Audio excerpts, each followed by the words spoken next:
ছেলেমেয়েদেরকে কি শিখাবো? ছেলেমেয়েদের কাছেই আমাদের শিখতে হবে। কারণ ছেলেমেয়েরা না চিনে পরিবার, না চিনে ফ্যামিলি, না চিনে কোনো কিছু। একটা মানুষ শিক্ষায় শিক্ষিত হয় মা বাবার কাছে।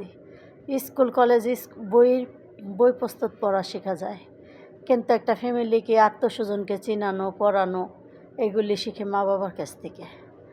মা বাবা যখন তার ফ্যামিলির কাছ থেকে দূরে থাকে, তো সে কী শিখবে?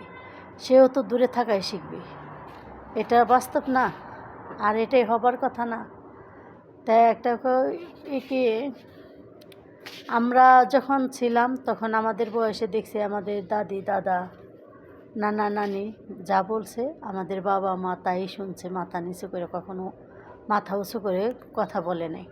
আর এখন দেখতেছি আমরা কি বলবো, আমাদের ছেলেমেয়েরা আড়াপাড়া সবার কাছে দেখে যে তারা ভিন্ন বাটার, সব কিছু আলাদা, তাদের কোনো পরিবার চেনে না, তাদের কোনো ফ্যামিলি চেনে না।